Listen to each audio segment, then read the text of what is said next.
Okay, let's dive right into this explainer. Today we're exploring a very specific, almost quiet kind of loneliness. And the wild thing is, from the outside, it doesn't actually look like loneliness at all. Instead, it looks a whole lot like extreme capability. So, why does being incredibly good at everything sometimes feel like you belong to absolutely nothing? That right there is the absolute core of what we're breaking down today. I really want to speak directly to you if you've ever felt that quiet isolation of being the reliable one. You definitely know the role I'm talking about: the fixer, the constant counselor, the friend everyone calls when their life falls apart, but who nobody actually thinks to check in on when things go quiet. And, that brings us to phrases exactly like this: I don't know what we do without you.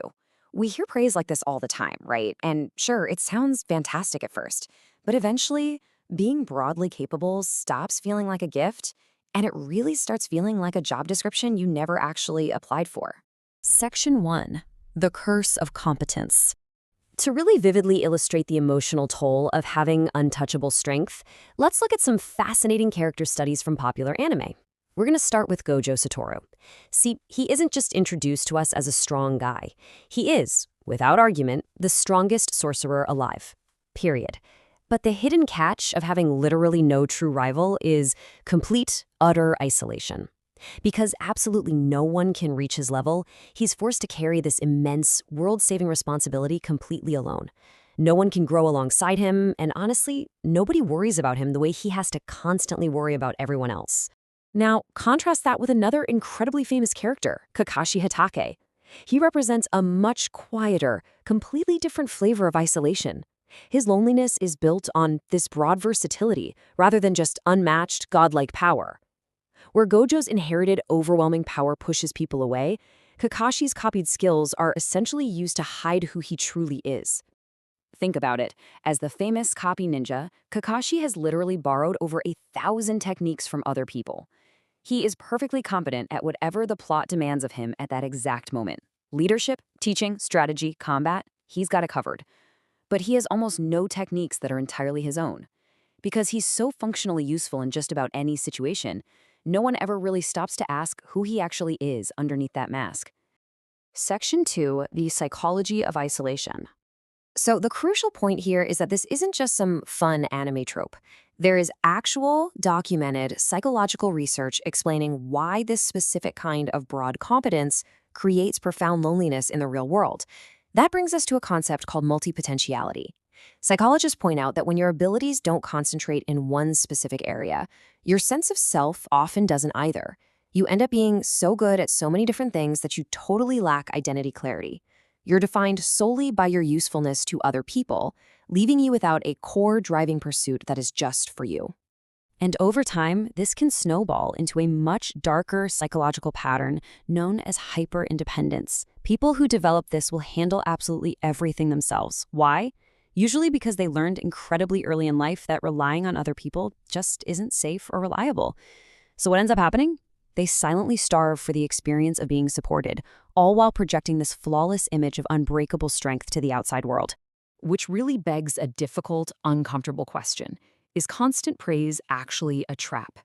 When people tell you, wow, you always figure it out, it feels like an amazing compliment in the moment. But over time, those statements quietly teach you a deeply toxic lesson. They teach you that your overall value to your friends, family, and colleagues is tied entirely to your output, rather than just simply your presence. Section 3: The Rock Lee Contrast. So how in the world do we actually escape this trap? Well, look at a character who is often treated as a comedic underdog, Rock Lee. On paper, he is the absolute least versatile character in his entire generation. He has no ninjutsu, he has no jinjutsu, he completely lacks the primary magical skills of literally all his peers. But here is the fascinating twist. Despite lacking those broad capabilities, he's actually one of the most emotionally secure characters in the entire story. Why? Because his one single skill, physical combat, was deliberately chosen by him. And this right here is the absolute core thesis of our explainer today: inherited versus chosen. Gojo's strength? That was an inherited bloodline. Kakashi's versatility? That was forced upon him by a brutal culture where emotional restraint and broad skill were literally required just to survive. But Rock Lee? His skill was a deliberate, conscious decision. It was never really about breadth versus depth. The real difference is whether your competence was assigned to you by circumstance or chosen by you on purpose. Section 4. Choosing your true identity. To really ground this realization and see how we can actively transition from just being a functional role in everyone else's life to developing a true sense of self, let's look at some Eastern philosophy. The Bhagavad Gita offers this incredible concept called Swadharma, which translates to your own true duty. It asks a really profound question. It doesn't just ask, are you good at something, but rather, is this thing actually yours to carry based on your own true inner nature? It explicitly separates the things you just happen to do well out of mere obligation from the things that genuinely reflect who you are. Similarly, from Japanese philosophy, we have the concept of ikigai. Ikigai points to fulfillment sitting at the precise overlap of what you are good at and what you genuinely love. It distinctly separates what you love from simply what the world is going to praise you for or what the market will automatically pay you to do. So we can clearly see that assigned competence without any real ownership is just a function. It's just a role you play for other people. But chosen identity, competence that you consciously, purposefully choose to dive into, that actually becomes a self. It transforms from being a chore into your true identity. So, with all that in mind, here is a very practical framework you can use right now to tell if your competence is a gift or a cage. Step 1. Identify the one skill you'd still choose to dive into even if absolutely no one on earth needed you to do it. That right there is your chosen identity. And then step 2, which honestly might be the hardest part, let one relationship in your life exist where you are not the reliable fixer. Let someone else carry the weight. Because the crucial point we arrive at is this. Being capable was never the problem. The problem is forgetting that you are allowed to be so much more than just what you're good at. To break out of this cycle, you have to actively practice being needed less and being known more. You have to let people see you, the real you, before they see your usefulness. I want to leave you with this final provocative thought to really ponder as you navigate your own abilities and relationships moving forward. Will you choose your identity, or are you going to let your competence choose it for you? Remember, you are absolutely allowed to be known for who you are, not just for what you can fix. Thanks so much for joining me for this explainer. Welcome to This Explainer. Today, we're unpacking a very specific, kind of sneaky brand of loneliness. From the outside, it literally just looks like success. It looks like being the person everyone relies on, but somehow being known by absolutely no one. We're going to dig into the hidden psychological cost of being that person for everyone else. And to do it, we're looking at some iconic anime characters who actually show us a brilliant, totally unexpected path out of that trap. So be honest with me for a second. Are you the reliable one? You know the exact feeling I'm talking about, right? You're the friend everyone frantically texts when things go sideways, or the person who always magically fixes the massive problems at work. You always figure it out. But here's the catch. Because you're so insanely good at handling everyone else's crises, you never actually get a turn to ask for help with your own stuff. Somewhere along the line, being highly capable stops feeling like a superpower, and it starts to feel like a job description you never even applied for. Section 1. The cage of competence, a hidden trap. To really get how being highly capable can turn into a cage, let's talk about Gojo Satoru from Jujutsu Kaisen. Now, Gojo is introduced as the undisputed, totally untouchable, strongest sorcerer in his world. On paper, that sounds like the ultimate power fantasy, but the story just keeps circling back to the massive, unbearable cost of that inherited strength. He's literally so strong that he's fundamentally isolated from everyone else. Because here's the bleak reality of his situation. Gojo cannot be pushed, tested, or matched by anyone. Nobody can share his burdens, so he's forced to carry the responsibility of protecting the entire next generation completely alone. And how does he cope with that? Well, he basically runs a constant, lighthearted comedy routine. It's his protective armor. It's his way of staying somewhat human-sized in a role that constantly demands he be more than human. Literally, everyone relies on him, but nobody actually knows him. But hey, this kind of isolation isn't just a problem for the strongest. While Gojo suffers from untouchable, inherited strength, Kakashi Hatake from Naruto shows us a quieter, but honestly equally painful flavor of the exact same problem: borrowed versatility. Think about it. Kakashi is incredibly versatile. The guy has copied over 1,000 techniques. Just imagine the mental hard drive space that requires. But what is actually his? I mean, even his signature move, the Chidori, was built on someone else's foundation. Kakashi spends his entire life hidden behind a literal and emotional mask. He's capable of whatever the plot demands: fighting, teaching, strategizing. But because he can do it all, he becomes completely defined by his duty and his function. No one ever pauses to ask who Kakashi actually is underneath all that pure capability. Section 2. The Psychology of Isolation, the Science Beneath. This whole dynamic, it isn't just some fun anime trope. There's actual fascinating science behind why this specific kind of broad competence creates such profound loneliness. Psychologists call this multipotentiality. It's the condition of having really strong abilities across a lot of different domains. Now, being good at a bunch of things sounds fantastic, but the hidden downside is that it completely scatters your sense of self. When your abilities don't concentrate in one specific area, your identity doesn't concentrate either. You end up struggling with identity clarity, until eventually you just become defined by how useful you are to everyone around you. And honestly, this can quickly snowball into something a lot darker: hyper-independence. This is a pattern, usually a trauma response actually, where you just handle absolutely everything yourself because you learned very early on that needing others simply wasn't safe or reliable.